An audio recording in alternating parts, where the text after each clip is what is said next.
अस्सलाम वालेकुम। आकाशा यासीन आपसे मुखातिब है और आप देख रहे हैं न्यूज़ एंड व्यूज़। कराची रोशनियों का शहर मगर एक बार फिर अंधेरे में डूबा हुआ। एम.ए. जिन्ना रोड पर वाक़े गुल प्लाजा जो कभी कारोबार, मेहनत और रोज़गार की अलामत था, आज मलबा है, धुआं है और सिसकती हुई खामोशी है। एक आग जो सिर्फ दीवारें नहीं जला गई बल्कि 27 जिंदगियां निगल गई है। दर्जनों ख्वाब राख हो गए हैं और अब भी 70 से ज़ायद खानदान अपने प्यारों की एक खबर के मुंतज़िर है। 40% इमारत ज़मीन बोस, लाशों की शिनाख्त लॉकेट, कपड़ों और निशानियों से रेस्क्यू एहलकार 32 बार अंदर जाने की कोशिश करते रहे। लेकिन सवाल ये है कि क्या आग ज़्यादा ताकतवर थी या निज़ाम ज़्यादा कमज़ोर। कहा जा रहा है कि रेस्क्यू बरवक्त था, मगर हकीकत यह भी है कि 40 घंटे बाद इमारत के अंदर बाकायदा सर्च ऑपरेशन शुरू हुआ। अंधेरे में टार्चों की रोशनी और मलबे तले दबे इंसानी अज़ा, ये सब सिर्फ एक हादसा था या बरसों की गफलत का अंजाम।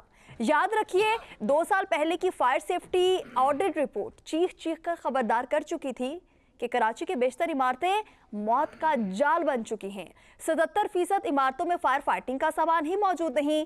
आज ताज़ियती बयानात हैं, सियासी जुमले हैं और ये कह देना कि आग है हो जाती है। क्या बाकी इतना ही काफ़ी है? सवाल ये नहीं कि आग कैसे लगी, सवाल ये है कि अगला गुल प्लाजा कहाँ होगा। नाजरीन, प्रोग्राम के पहले हिस्से में इस पे तो बात होगी। प्रोग्राम के दूसरे हिस्से में बात करेंगे इस्लामाबाद में इक़्तिदार के ऐवानों में आज कुर्सी बदली है मगर सवाल वही पुराने हैं। सेनेट में अपोजिशन लीडर का मनसब मिल गया, अलामा राजा नासिर अब्बास जाफरी को नोटिफिकेशन जारी, हिमायत पूरी और ऐवान बाला में एक नई आवाज़ का इजाफा। लेकिन ये महज तकरीरी नहीं, ये उस सियासी कशमकश की अलामत है जो सड़कों से अदालतों तक और जेलों से पार्लियामेंट तक फैली हुई है। ओपोजिशन लीडर कह रहे हैं कि हर अच्छे काम में हुकूमत का साथ देंगे, मगर साथ ही ये मुतालबा भी है कि सियासी कैदियों के लिए आम मुआफ़ी दी जाए और ये ऐलान भी कि सियासी बहरान का वाहिद हल इमरान खान की रिहाई। सेनेट के अंदर बात अदलो इंसाफ की हो रही है तो बाहर इस्लामाबाद हाई कोर्ट के दरवाज़ों पर मुलाकातों, बायोमेट्रिक और तौहीन अदालत की बहस गर्म है। एक तरफ कहा जाता है कि फिलहाल कोई मुज़ाकिरात नहीं हो रहे, तो दूसरी जानिब भी आवाज़ भी बुलंद है कि मुज़ाकिरात से बात अब आगे निकल चुकी है। और इसी सियासी हंगामे में एक और बड़ा सवाल भी उठा दिया गया जब वज़ीर दिफा खुद कह दे कि 18वीं तरमीम ढकोसला साबित हुई तो फिर इख्तियारात, मुकामी हुकूमतें और अवाम की सुनवाई कहाँ खड़ी है। ये सिर्फ अपोजिशन लीडर की तकरीरी नहीं, ये ताकत, इख्तियार, आयन और अवामी आवाज़ के मुस्तकबिल की जंग है। आज हम देखेंगे कि क्या सेनेट वाकई अवाम के जख्मों पर मरहम रख पाएगी या हम देखेंगे कि तकरीरी भी सियासी शोर के साथ दबकर कहीं रह जाएगी। हमारे साथ स्टूडियो में मौजूद है तारिक साहब, किरण खान साहिबा, सायरा बानो साहिबा और सगीर चौधरी साहब। वेलकम कहेंगे आप सभी को कि आप सब हमारे साथ यहाँ पर मौजूद हैं। तारिक सुमैर साहब, आपसे प्रोग्राम का आगाज़ करना चाहूँगी कि किस तरीके से हम कहते हैं कि सवाल कल भी हमारे प्रोग्राम में इस पे बहुत एक तवील गुफ्तगू हुई है, एक बहस हुई है, एक शोर शराबा हुआ है। मैं चाहती हूँ कि आज भी आप हमें बताएं कि क्या आग ज़्यादा ताकतवर थी या हमारा निज़ाम ही बहुत ज़्यादा कमज़ोर है। आग तो आकाशा होती ही ताकतवर है और निज़ाम जो है उसमें खामियां होती हैं, लेकिन इतनी भी खामियां नहीं होनी चाहिए जितनी यहाँ हमें नज़र आई हैं या पहले भी जो वाक़यात सिंध में बिलखुसूस हुए उनमें नज़र आए। बाकी इलाकों में भी, शहरों में भी आग लगने के वाक़यात होते हैं, लेकिन कुछ देर बाद उसको काबू पा लिया जाता है, कुछ सिस्टम काम कर रहा होता है। कल जैसे कि मैंने आपको बताया था कि कितने मुलाजमीन हैं फायर फाइटिंग के, 1300 मुलाजमीन हैं, 3-3.5 करोड़ की आबादी का शहर है और वहाँ पे फोकस कोई नहीं है, बाकी चीज़ों पे ज़्यादा फोकस है। जो वो सिस्टम एक चलता है उस पर ज़्यादा फोकस करते हैं। तैनातियाँ जो होती हैं बिल्डिंग अथॉरिटी में, वो आपको पता है किस तरीके से वहाँ होती हैं। रोज़ हाई कोर्ट माफ़ी चाहता हूँ, सिंध हाई कोर्ट में मामलात चले जाते हैं, फिर वहाँ से तकर्री ख़त्म होती है, फिर नया बंदा लगा दिया। आपको पता है कि एक दफ़ा नायब में बड़ी इंक्वायरियाँ हुई थी, एक साहब थे वो बाहर भाग गए थे, तो उन पर कितने अरबों रुपए की करप्शन का इल्ज़ाम था। तो असल बात है कि निज़ाम जो है करप्शन ज़्यादा है। आज पार्लियामेंट में बहुत बात हुई है इसमें, ख़ास तौर पे नेशनल असम्बली में बड़ी तकरीरें हुई हैं इस वाक़े पे। MQM के रहनुमाओं ने भी की हैं, पीपल्स पार्टी वालों ने भी की हैं, बाकी जमातों वालों ने भी की हैं, इस पे बात की है। असद कैसर ने भी बात की है। तो अब्दुल कादिर पटेल ने एक बात की है पीपल्स पार्टी के दिफा में, जो उन्होंने दलाइल दिए हैं, उनका अपना मौक़िफ़ है। वो कहते हैं जी 35 साल या 30 साल कह लें कि कराची के मेयर का जो ओहदा है जमात इस्लामी के पास रहा या MKM के पास रहा, हमारे पास तो पहली दफ़ा आया। तो भाई हुकूमत तो आपकी है ना सूबे में, 18 साल से आपकी हुकूमत है, 17 साल से 2007 से आपकी हुकूमत चली आ रही है रेगुलर बेसिस पे। जिस तरीके से KP में 2013 से PTI की हुकूमत चली आ रही है, तो आप निज़ाम क्यों नहीं ठीक करते? आप ख्वाजा आसिफ का आपने हवाला दिया है, ख्वाजा आसिफ ने भी इस मौजू पे बात की वहाँ वज़ीर दिफा के तौर पे, बाकी मौज़ूआत के अलावा। तो उन्होंने जो 18वीं तरमीम में इख्तियारात सूबों को दिए गए थे और सूबों से फिर जाने थे डिस्ट्रिक्ट गवर्नमेंट्स के पास, मकामी हुकूमतों, बल्दियाती इदारों के पास, वो नहीं गए। इसलिए उन्होंने थोड़ा सा तंजिया बात की। हालांकि 18वीं तरमीम आपको पता है कि पीपल्स पार्टी नून लीग ने मुत्तफ़िका तौर पे और बाकी जमातों ने 2010-11 में पास की थी। उसमें बड़ी अच्छी चीज़ें भी हैं, बड़ी गलत चीज़ें भी उसमें पास हो गई हैं। असल बात यह है कि इस निज़ाम को ठीक करने की कोई तजवीज़ वहाँ नहीं आई असम्बली में। आज मैं सोच रहा था कि कोई तजवीज़ देगा कि भाई इस मुस्तकबिल में इस तरह के वाक़यात से बचना है। एक वहाँ अब्दुल कादिर पटेल ने बात की है कि MKM के एक रहनुमा थे जो लंदन में रूपोश हैं, बानी MKM, कि उनका एक गन मैन था, उसका नाम लेके उन्होंने कहा, गोगा कोई नाम है उसका, कि उसकी वजह से इस बिल्डिंग की जो इजाफी फ्लोर बने हैं, यानी 500 दुकानें इब्तदाई थी और बाद में बढ़ते बढ़ते वो इतनी हुई, तो भाई आपने कोई कार्रवाई की? इतने अरसे से 2 साल से, तो अभी मेयर आपका है 1.5-2 साल से, उससे पहले सूबाई हुकूमत आपकी है, एंटी करप्शन के इदारे आपके पास हैं, Sindh building control authority Sindh हुकूमत के मातहत है, मेयर के मातहत नहीं आती। वो सूबाई हुकूमत तो चीफ मिनिस्टर हाउस उसको खुद हैंडल करता है। आप कादिर पटेल साहब बात तो कर रहे हैं, फिर MKM वालों ने जवाबन इन पे इल्ज़ामात लगाए, अमीनुल हक साहब ने और बाकी रहनुमाओं ने, तो इल्ज़ाम तराशी तो करते हैं। आप हल भी तो बताएं ना, सज़ा भी तो कोई तजवीज़ करें ना। वो लोग कहाँ हैं जिन्होंने अप्रूवल दी इलीगल इसकी?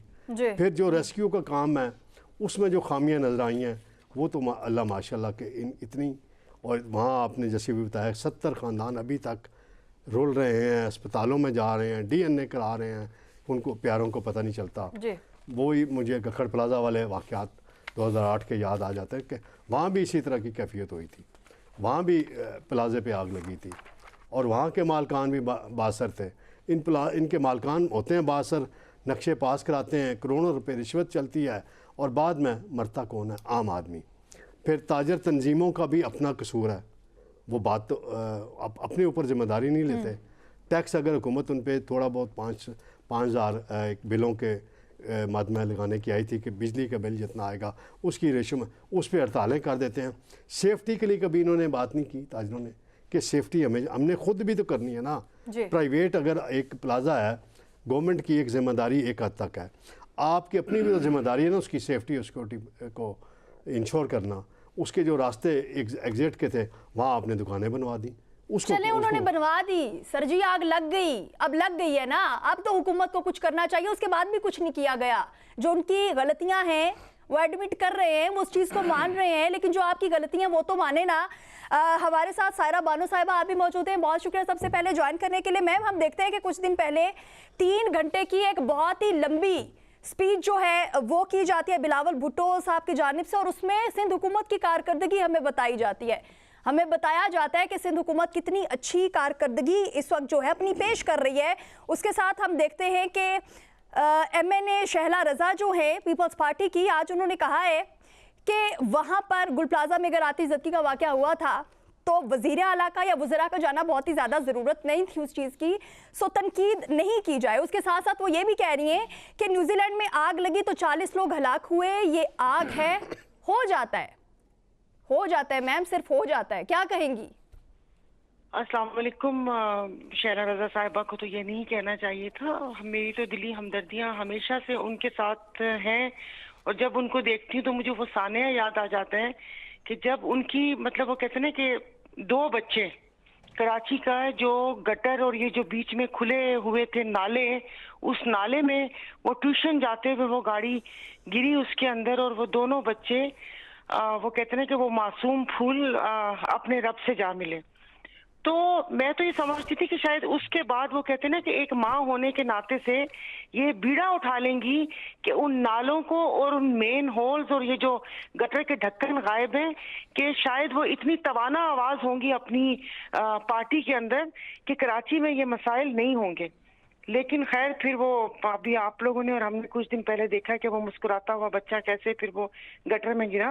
तो देखें ये सारी ये बातें मैं तो सोशल मीडिया देख देख के वो कहते हैं ना कि अफसोस भी होते हैं। और मैं कहती हूँ कि ये कौन लोग हैं, क्या ये दिमाग से सोचते हैं? ये दोनों पार्टीज के, उधर से एमक्यूएम खुदी हुई है, गालम गलोच, इधर से पीपल्स पार्टी के वो जो जाले हैं वो किस तरीके से उनको समझ नहीं आ रही कि कैसे इनको डिफेंड करें।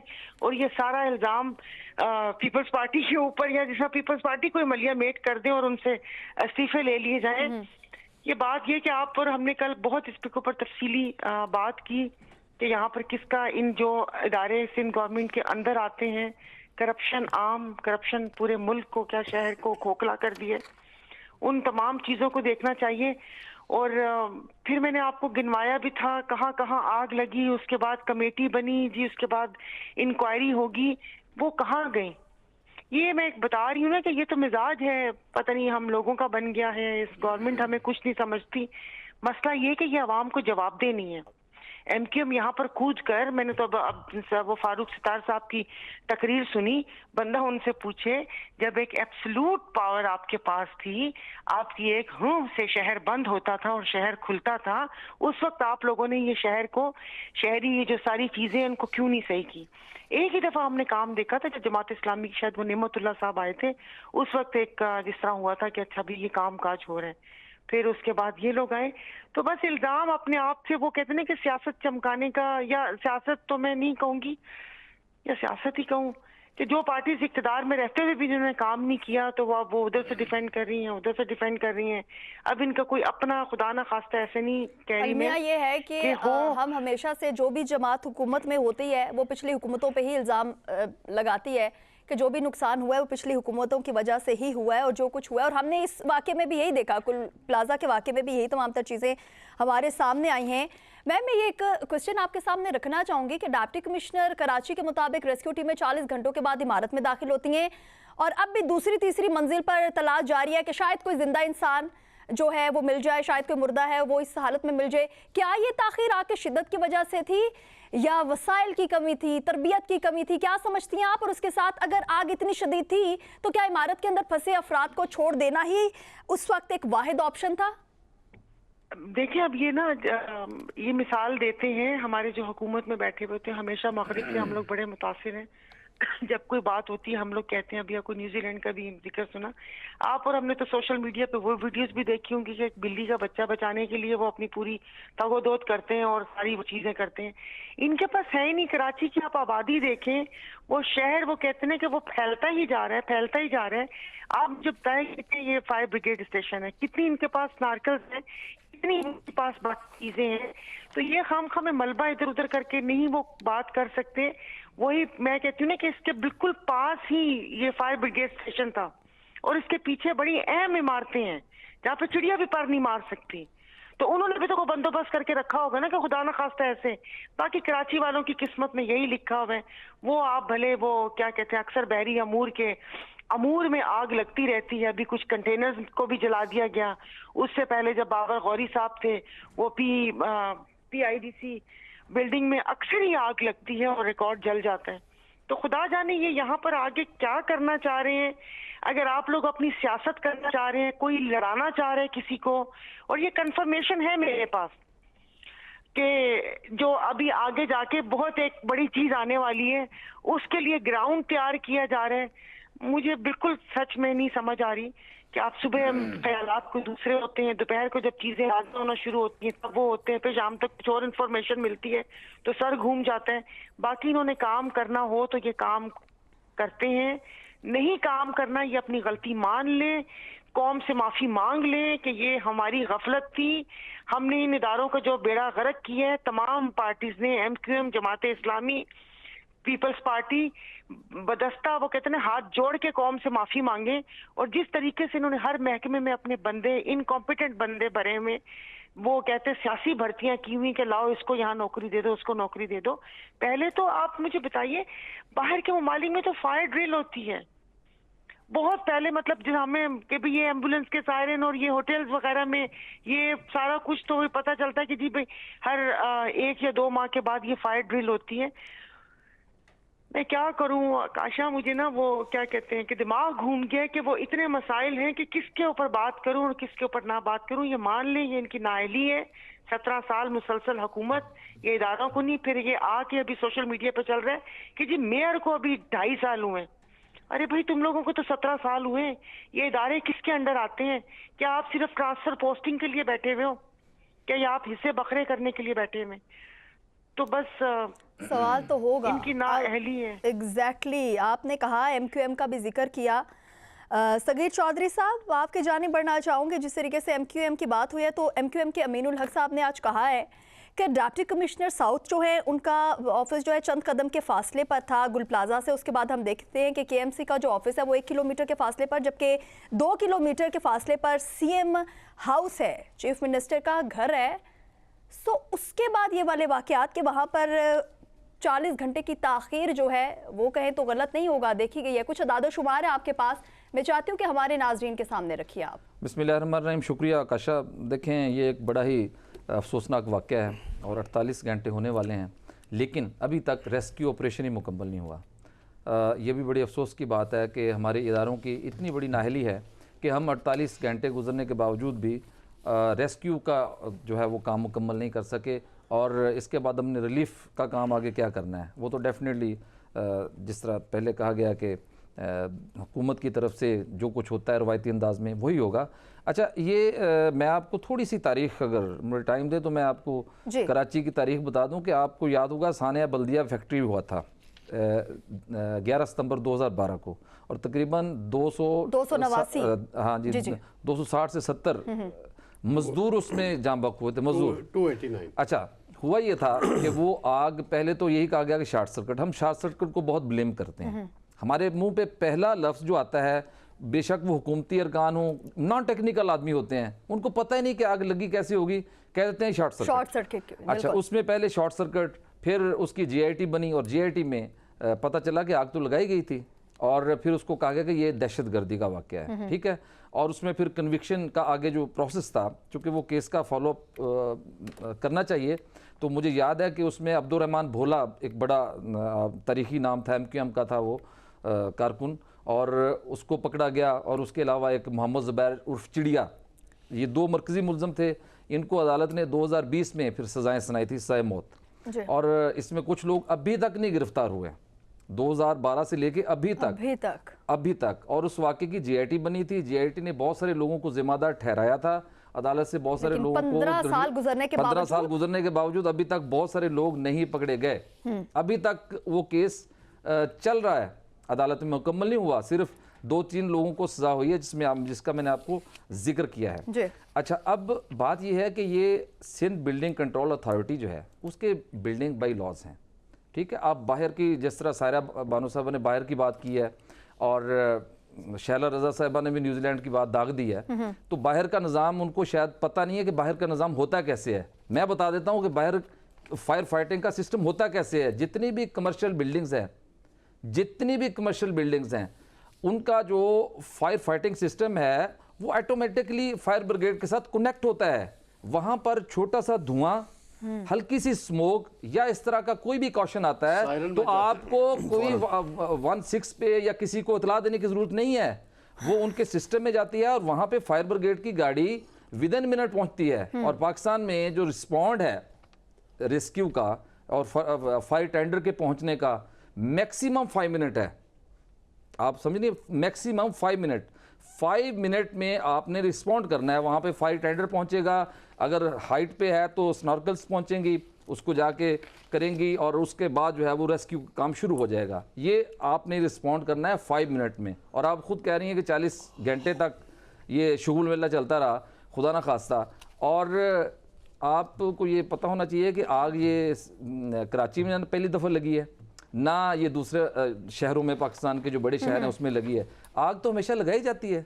LDA प्लाजा जो है, आपको तारीख याद हो तो 9 मई 2013 को पता नहीं किसकी हुकूमत थी, ये बताएंगे तारक सुमैर साहब, कि LDA प्लाजा को आग लग गई थी, 26-27 हलाकतें हो गई थी और उसमें सरकारी रिकॉर्ड और रेवेन्यू का रिकॉर्ड जला था। उसमें क्या किसने लगाई आग कोई पता नहीं चला, बिल्कुल कागज़ों में। हमारे इस्लामाबाद में 2 मरतबा शहीद मिलत में आग लगी है, शहीद मिलत सेक्रेटेरिएट में, वहाँ पे आलमोस्ट सरकारी दफातर हैं और वहाँ पे भी सारा सरकारी रिकॉर्ड और हसास रिकॉर्ड जला है। उसकी इंक्वायरी कहाँ पे हुई, क्या हुआ, कुछ नहीं।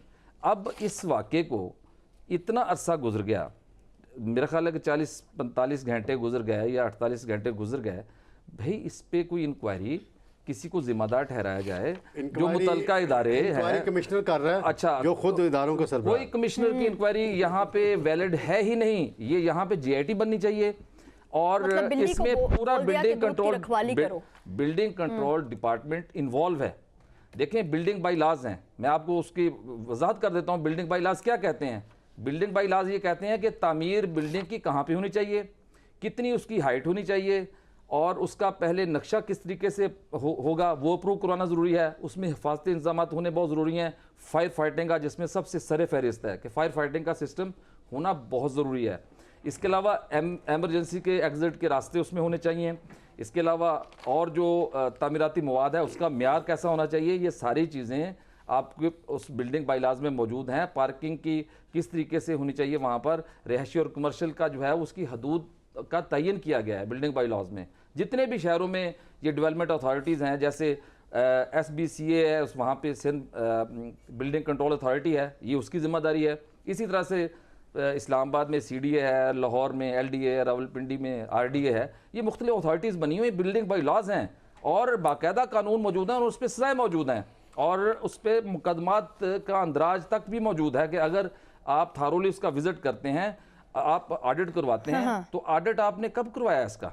अब एक सिर्फ ये इमारत नहीं है, इसके अलावा हज़ारों बिल्डिंग ऐसी हैं जहाँ पे इस वक्त भी आपने जैसे इंटरव्यू में कहा कि 77% जो है वहाँ पे बिल्डिंग्स ऐसी हैं कि जो जिनमें बिल्डिंग बाइलाज की वायलेशन है।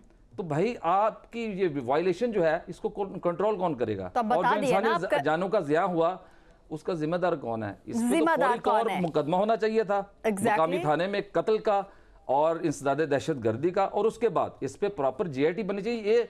ये सिंध गवर्नमेंट ने शुगर लगाया हुआ है। आप मुझे बताएं कि वो सीरियस ही नहीं है। ये जो अवाम है ना सगीर चौधरी साहब, ये जो अवाम है ना, ये जो आपको मुंतखब करके ऐवानों में भेजते हैं कि ऐवानों में जाके आप उनके मसाइल जो हैं वो आगे पहुंचा सके, उनके मसाइल जो है उन पे कुछ काम कर सके। और उसके साथ साथ जी सगीर चौधरी साहब, इस पे मैं आपसे बात करूंगी। वो प्रेस टॉक कर रहे थे कल, मैं सुन रहा था और वो कहके लगा रहे थे। आप मुझे बताएं, ये मैं वही कह रही हूँ कि ये अवाम है, साफियों के सवालों के जवाब में बड़ी इजी थे। मुंतखब करते हैं और ये चाहते हैं कि आप ऐवानों में जाके इनकी आवाज बने और फिर आपकी इनकी आवाज नहीं बनते हैं। जब इस तरह का सानिया जो है, जो गुल प्लाजा का सानिया हमारे सामने आया, इससे पहले जो बहुत बड़े बड़े सानियात जो है वो जब हमारे सामने आए तो उस पर अवाम जो है वो चाहते हैं कि कुछ दो बोल ऐसे हों जिस पर उनके जो जख्म है ना उस पर कुछ मरहम रख दिया जाए। लेकिन उसमें हम देखते हैं किरण के अवाम की जानिब से तो ये एक्सपेक्ट किया जाता है, लेकिन उसके बाद जो हमारे पास चीज़ें आती हैं वो ये है कि जो हुकूमती वज़रा हैं, जो सूबाई वज़रा हैं, उनकी जानिब से जो फिर बयान सामने आते हैं तो ऑनेस्टली दिल दुख जाता है। हमारे यहाँ पे बैठ के दिल दुख जाते हैं। मेयर कराची कह रहे हैं कि फायर ब्रिगेड वक्त पर ना पहुँचने की जो बात है वो दुरुस्त नहीं है, जबकि वहाँ के जो मुतासरीन हैं, वहाँ के जो लोग हैं, वहाँ पर जो लोग मौजूद हैं, उनकी जानिब से कहना है कि मुतासरीन ने रेस्क्यू वर्कर्स की जानिब से ताउन ना करने की भी शिकायत की है। ये तमाम तर चीज़ें भी हमारे सामने आई हैं। उसके बाद हम देखते हैं कि शैला रज़ा का जो बयान है, ये आग है, हो जाता है, कोई बड़ी बात नहीं है। इसको किस नज़र से देख रही हैं आप? शुक्रिया आकाशा। सबसे पहले अगर गुल प्लाजा की आग की बात की जाए तो ये एक हादसा, वो हादसा है जो कि सिंध गवर्नमेंट की और सिस्टम की मुंह बोलती तस्वीर है, उसका सबूत पेश करता है कि वहाँ के अवाम किस तरह से बेबस हैं, किस तरह से ये हालात हैं। आपने फायर फाइटर की बात की, एक टर्म यूज़ होती है 40 घंटे बाद। आप सब कह रहे हैं ना कि वहाँ पे पहुँचे, तो 40 घंटे बाद जब आप रेस्क्यू करते हैं वो रेस्क्यू नहीं होता। रेस्क्यू की टर्म एक यूज़ होती है जब 6 से 12 घंटे के दौरान किया जाता है, उसको बोला जाता है गोल्डन रेस्क्यू टाइम, जिसके अंदर आप इंसानी जानों को बचाने की कोशिश करते हैं। हर मुमकिन आप अपना हर सोर्स यूज़ करते कहते हैं कि किसी भी तरह से अगर 1% भी चांस हो तो आप उस इंसानी जान को बचा सकें, उसको कहते हैं गोल्डन रेस्क्यू टाइम। और क्या हमारी सिंध गवर्नमेंट ने ये गोल्डन रेस्क्यू टाइम वक्त पे किया? 40 घंटे बाद तो फिर ज़ाहिर सी बात है, एक जो ज़मीन एक जो बिल्डिंग है वो अगर कोयला बन गई, एक राख बन के भस्म हो गई, तो इंसानी जानें जो अभी भी लापता हैं, 80 अफराद का होना, 80 से ज़ायद कहा जा रहा है। अभी ये गैर सरकारी वो आप कह सकते हैं कि फिगर्स हैं, अदादो शुमार हैं, लेकिन न जाने ये इससे भी क्या पता बढ़ सकें, क्योंकि सानिया बल्दिया हमारे सामने है, बाकी बहुत सारे वाक़यात हैं। और एक ही शहर के अंदर इतने बड़े वाक़यात, हमेशा आग लगने का वाक़या पाकिस्तान में जितने बड़े, सबसे ज़्यादा वाक़यात हमें कराची में मिलने को देखने को मिलते हैं। मेट्रोपॉलिटन सिटी है आपकी, वहाँ पर फायर फाइटर सिस्टम का इस तरीके से ना होना, अफराद का कम पड़ना, वसाइल की कमी होना, और फिर ख़ास करके बिल्डिंग्स की जब ऑडिट रिपोर्ट्स की हम बात करते हैं तो 2 साल पहले ऑडिट रिपोर्ट्स आई थी, उसमें 70% इमारतों को कहा गया था कि उनके अंदर वो सिस्टम ही मौजूद नहीं है। तो उस सिस्टम को ठीक किसने करना था? मैंने, आपने तो नहीं करना था, सिंध गवर्नमेंट ने करना था, जो इदारे थे उनने करना था, उनसे सवाल करना तो हमारा हक बनता है। फिर सवाल, लेकिन हर हादसे के बाद ये जागते हैं और उसके बाद फिर सो जाते हैं, फिर वहीं खामोशी होती है, फिर किसी नए हम हादसे का इंतज़ार करते हैं कि नया हादसा हो और फिर उसके ऊपर पॉइंट स्कोरी नहीं होनी चाहिए। देखिए, सियासी बयानात जो होते हैं वो बहुत मैटर करते हैं। जिन लोगों की वो हक हलाल की रोज़ी कमाने के लिए उस वक्त प्लाजे के अंदर मौजूद थे, उनका कसूर ये था कि वो मेहनत मजदूरी कर रहे थे, किसी के आगे हाथ नहीं फैला रहे थे। आप कम से कम अगर उनको बचा नहीं सके तो 2 मीठे बोल तो उनके लिए बोल दें जो उनके ज़ख्मों पर मरहम रख सकें। आप क्या कर रहे हैं? उनके ज़ख्मों पर और नमक छिड़क रहे हैं। तो ये वाक़यात इस तरह से कोई पहली बार नहीं हुए, बहुत बार। 1 साल के अंदर आकाशा सिर्फ कराची के अंदर 2 से 2.5 हज़ार के वाक़यात आग लगने, छोटे बड़े मौजूद हैं, लेकिन उसमें जानी नुकसान नहीं हुआ। जानी नुकसान नहीं होता तो इसका मतलब ये थोड़ा ही है कि वाक़यात जो है कंट्रोल में है। ये तो बड़ा वाक़या है जो मुँह बोलता सबूत है। और जहाँ तक बात है, अगर फायर सिस्टम होता, अलार्म सिस्टम होता, तो वहाँ पर 1 मिनट के अंदर 4 से 5 हज़ार बंदे को, अगर बिल्डिंग में 1200 दुकानें, तो ज़ाहिर सी बात है न जाने कितने लोग होंगे, 4-5 हज़ार लोग होंगे, तो वो 1 मिनट में उनको इत्ला मिल जाती। ठीक है, फ्लोर्स थे ना वहाँ पे, दूर दूर थे, क्योंकि एकदम से दम जलने के बायस तो बाद में जो है वो हलाकतें हुई हैं। पहले तो दम घुटने से हुआ, क्योंकि चारों तरफ से, क्योंकि वहाँ पे हर तरह की दुकान थी, हर तरह का सामान था, तो आग तो फटाफट से फैलती है। तो जब अलार्म सिस्टम होता तो ऑटोमेटिकली वहाँ पर लोगों को पता चल जाता कि भाई आग लग चुकी है, हमें निकलना है। फिर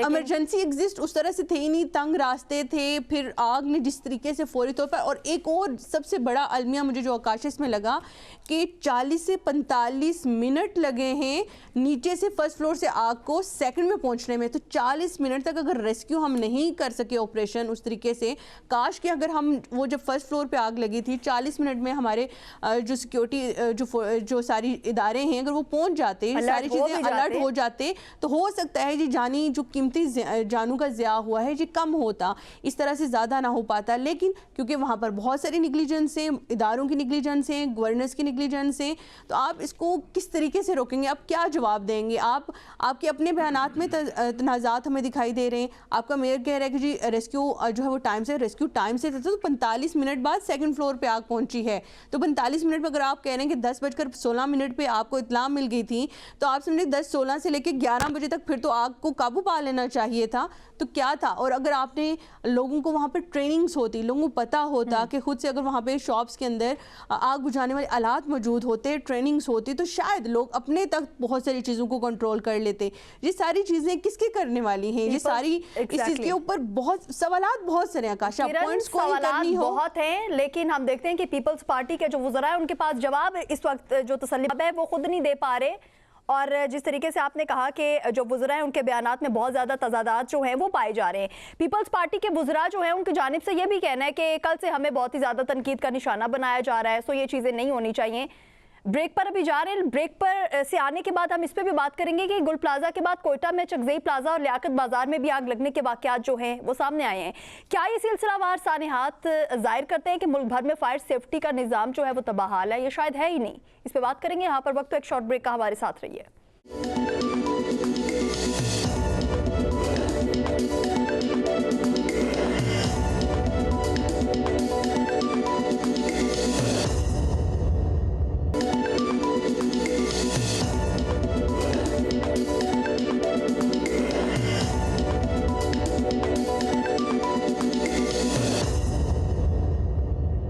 वेलकम बैक। एक मरतबा फिर आपको खुशामदीद कहेंगे। सायरा बानो साहिबा अभी हमारे साथ मौजूद हैं।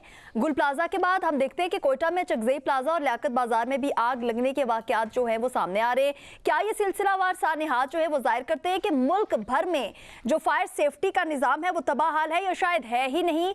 क्योंकि हम देख रहे हैं कि पीपल्स पार्टी के जो वुज़रा हैं उनकी जानिब से ये कहना है कि कल से हमें बहुत ही ज़्यादा तनकीद का निशाना बनाया जा रहा है, सो नहीं होना चाहिए। सो हम एक और पॉइंट जो है उस पर बात करना चाह रहे हैं।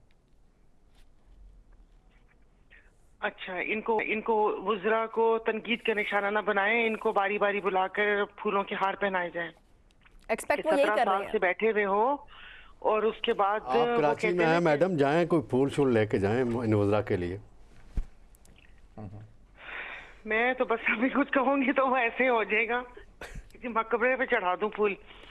तो मुझे बताइए कि 17 साल से ये यहाँ पर हैं और फखरिया इनके चेयरमैन कहते थे कि ये बिलावल हाउस में टैंकर से पानी आता है, कि 17 साल में ये एक मंसूबा ना दे सके। 2018 में भी ऐलान हुआ और उसके बाद वो कहते ना कि उसके बाद एक निगरान हुकूमत आई और उसके बाद ये हुकूमत आई, खुदा जाने मंसूबा कहाँ है और कहाँ नहीं है। तो क्या इनको फूलों के हार पहनाए जाएं या अपनी गलती मान लें? कोई गलती मानने से कोई छोटा नहीं होता, माफी मांग लें। मुकाबला तो हम महज़ब कौमों से करते हैं, तो महज़ब कौमों की निशानी ये होती है कि वो अपनी गलती मान लेते होते हैं। ये थोड़ी कि डटाई से बैठे और इसके बाद ये बोले कि जी ये केमिकल से आग थी, दरवाजे बंद कर दिए और हमारी साख को, भैया आपकी साख ही नहीं है तो उसको कोई नुकसान कैसे पहुंचाएगा? अभी पता चला कि कराची में सब्जी मंडी में भी आग लग गई और आपने कहा, उससे पहले आपने कहा कि चले अच्छा दो जो आग लगी उसमें जानी नुकसान नहीं हुआ। आपको पता है जब किसी का कारोबार तबाह हो जाता है ना तो वो पीछे पूरा जो खानदान, उस घर के जो अफराद उस खानदान से पल रहे होते हैं ना, वो सबके सब मर जाते हैं। कि यहाँ पर अभी यह देखिए कि जो अपनी दुकानों के मालिक थे, जिनकी दुकानों में करोड़ों का माल पड़ा हुआ था, क्या पता किसी ने उधार पे लिया हो, किसी ने कुछ ऐसे किसी का माल पड़ा हुआ हो, एक तो वो कारोबार तबाह हुआ, सारा सामान जाया हो गया और उसके बाद वो कर्जा उनके ऊपर वैसे। तो ये इस किस्म की बातें कल भी मैंने आपको कहा था, इसी मार्केट से आगे जहां पर ये गुल प्लाजा है, इससे चंद कदम सिग्नल के ऊपर मक्की मार्केट है, मक्की मार्केट और मदनी मार्केट जो कि फर्नीचर की मार्केट है। मेरा अभी कोई 10-12 दिन पहले जाना हुआ और मैं हैरान परेशान थी और मेरे दिल में उस वक्त ऐसे ही आया कि खुदा ना खास्ता मैं तारे देख रही थी कि अगर शॉर्ट सर्किट हो जाए ये तो बिल्कुल विद इन सेकेंड ये पूरी मार्केट राख का ढेर बन सकती है। तो यहाँ पर वही बात है कि यहाँ पर कानून की पासदारी नहीं है। अब ये हुकूमत ये कर सकती है कि खुदा के वास्ते कि जो सारी चीजें हैं उस चीजों को वो कहते हैं ना कि स्ट्रिक्टली इस चीज को चेक करें और इसमें ये कि ये नहीं कि आपका जो इंजीनियर, जो आपका अफसर है वो दरवाजे से जाकर पैसे लेकर आ जाए। कराची में ऐसी हजारों मार्केट्स हैं कि जहां पर खुदा न खास्ता कि एक चिंगारी से वो आग भड़क सकती है और लोग जानो माल का। ये ताजरों को भी कोई कॉपरेट करना चाहिए, इनको सोचना चाहिए। बाकी के बारे में कहूँ तो ये भी सेहत के निज़ाम की तरह देख लें, तालीम का निज़ाम देख लें। उससे पहले आपने सवाल किया था कि बिलावल साहब अच्छी दे रहे थे, मैं हैरान थी कि हमारे इतने जय्यद सहाफ़ी बैठे हुए थे, गो जमाइयाँ ले, लेकिन एटलीस्ट सवाल तो थे कि जिले सांगड़ में पूरे सिंध में 1000 से ज्यादा स्कूल उन्होंने बंद कर दिए। सिर्फ मेरे जिले में 460 स्कूल बंद हैं, लेकिन खाता देखें तो उसमें जो तनख्वाहें और तमाम चीजें वो जा रही हैं, खुदा जाने वो किसको जा रही हैं। और फिर उसके बाद लोग वहां पर बैठे फिर दे रहे। बहुत प्यारी अंग्रेजी में बात की, बड़ा वो ऑक्सफोर्ड वाला लहजा था, बड़ी अच्छी बात है।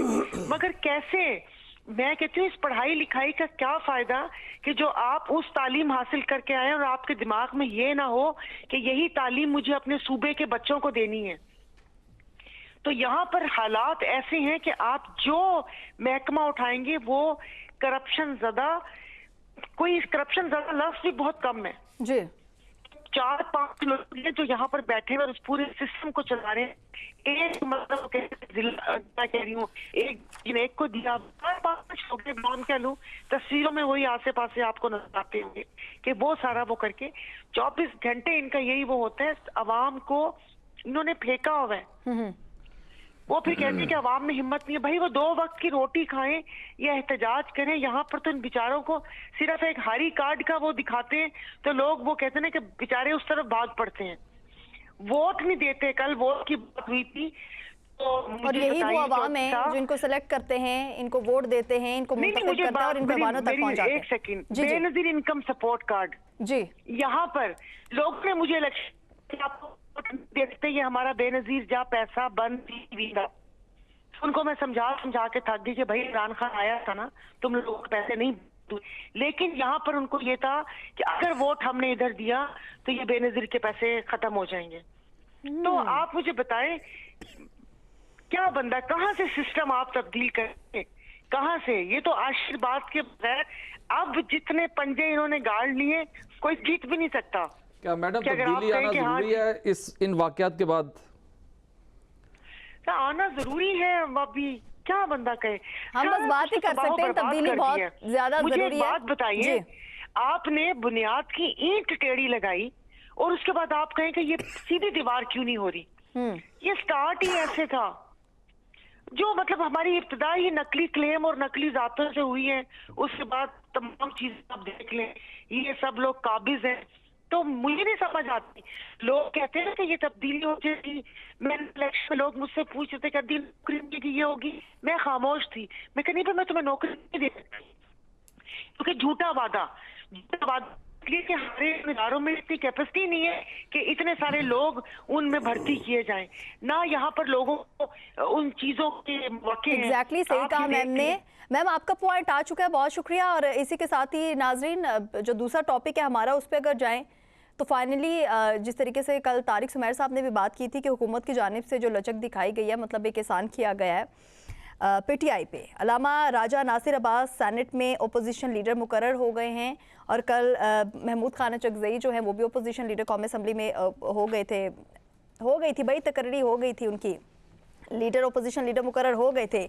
पीटीआई से मुलाकात के लिए पीटीआई सैनेटर्स का हाई कोर्ट से रजू, ये भी सामने है चीज़ें। अदालत ने मुलाकात कराने का हुक्म दे दिया। सलमान अकरम राजा ने यह भी कहा है, और फिर बात वहीं पे है, सवाल वही है कि क्या अदालत की जानिब से जो हुक्म आ चुका है उसके बाद भी क्या मुलाकात हो पाएगी या नहीं हो पाएगी?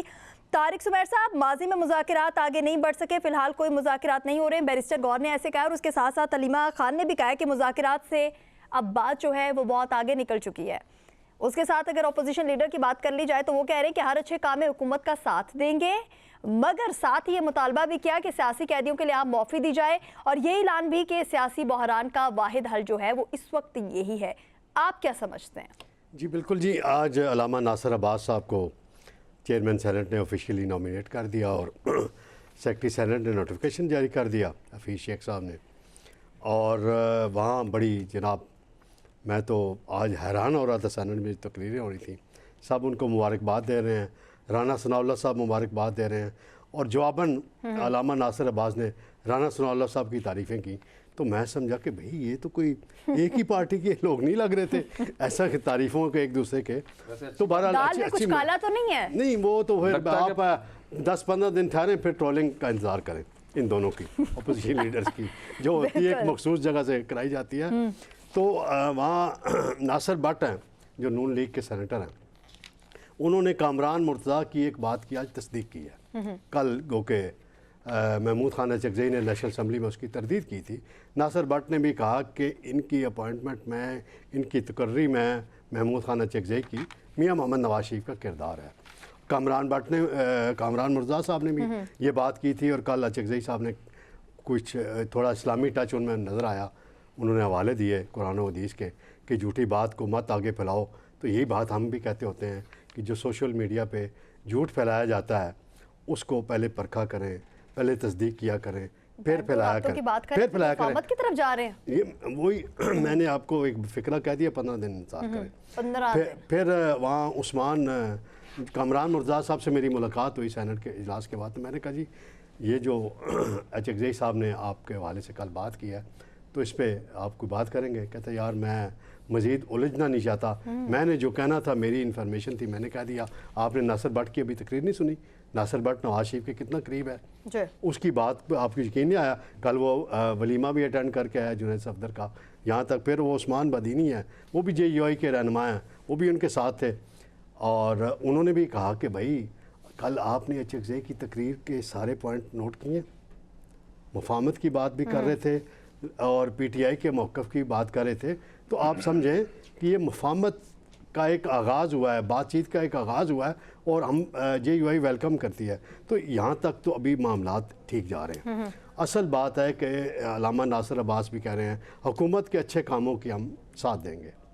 हुकूमत को तो आपके अच्छे कामों में साथ की ज़रूरत नहीं है, क्योंकि जब आइनी तरमीम करनी होती है वो खुद सर क्यों ज़रूरत नहीं है? आइनी तरमीम करनी होती है वो कर लेते हैं ना, वो मैनेज कर। कोलेशन है ना, PTI जब ये पीपल्स पार्टी जब हुकूमत से अलग हो जाएगी तो फिर इसकी जरूरत पड़ेगी। अभी तो जरूरत नहीं है ना, उनके पास मेजॉरिटी है, 2/3 अक्सरियत भी वो बना अभी मौजूद है। 2/3 अक्सरियत नहीं है, मतलब मिलजुल के बनाई हुई है हुकूमत। बना लेती है ना, इत्तेहाद है ना जी, इत्तेहाद के पास वो जो कानून साजी करना चाहते हैं वो कर लेते हैं, आपके ताउन की उन्हें ज़रूरत नहीं। हाँ, मुल्क के अंदर सियासी इस्तेकाम चाहिए, मज़ाकरात होने चाहिए और मज़ाकरात के लिए पेश की शराइत अगर गवर्नमेंट भी लगाएगी तो गलत होगा, अगर ये भी लगाएंगे PTI वाले तो गलत होगा।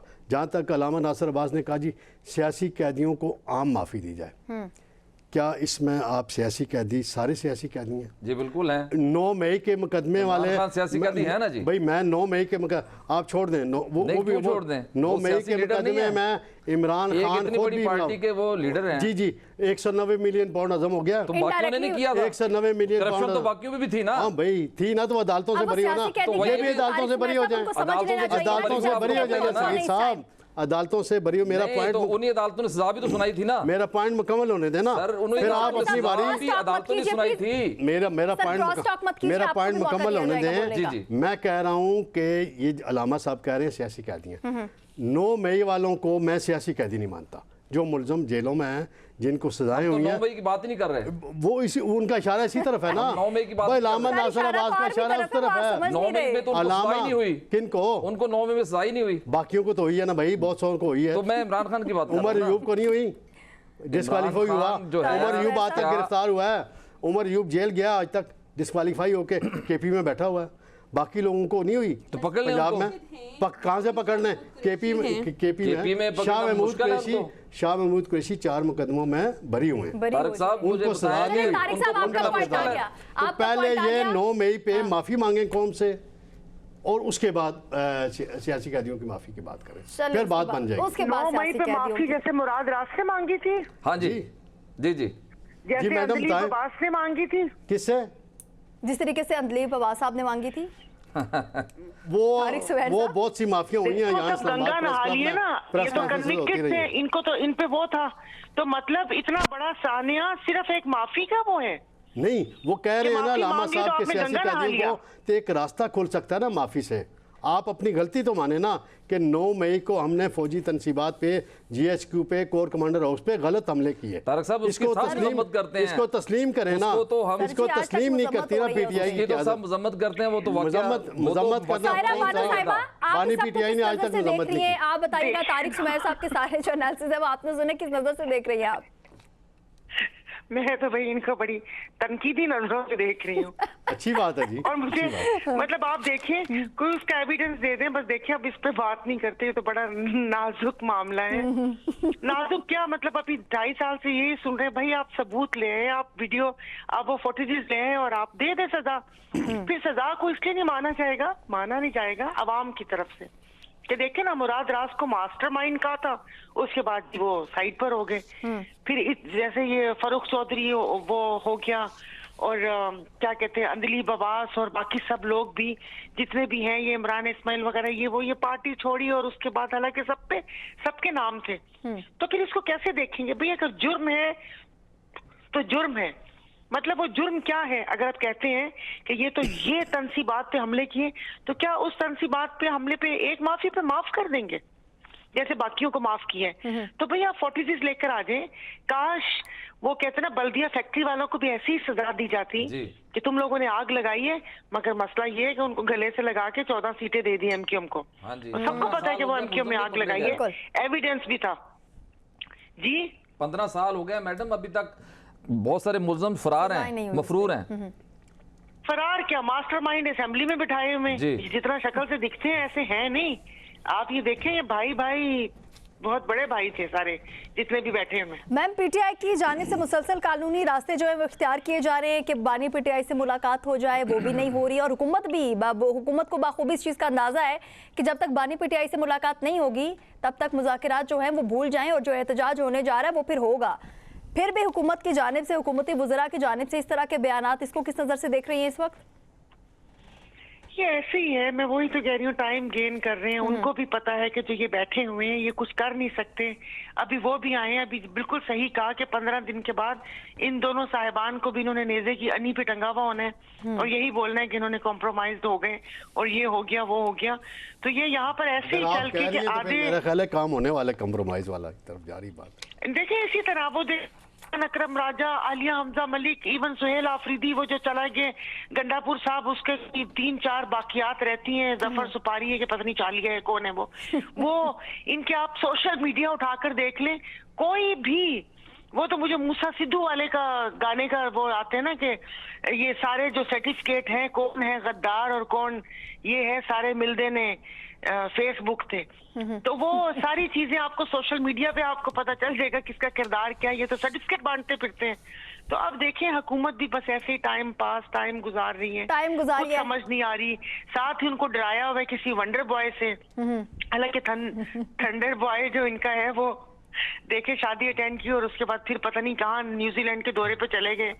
अब वो पता नहीं कोई वहां पर जाकर अपने स्विस अकाउंट से $1 अरब लेने के लिए गए हैं, उस कमेटी में शामिल होने के लिए। सायरा जी, आपका पॉइंट आ चुका है, बहुत शुक्रिया। सगीर चौधरी साहब, आपकी जानिब आना चाहूँगी। मुलाकात वो कहते हैं ना कि पहले बातें होती रही हैं कि किसी तरीके से मुलाकात हो जाए, वो नहीं हुई, फिर एहतजाज की बातें हुई, फिर मुज़ाकरात की बातें हुई। चेयरमैन पीटीआई बैरिस्टर गौर का कहना है कि फ़िलहाल कोई मुज़ाकरात नहीं हो रहे, माजी में भी आगे नहीं बढ़ सके थे।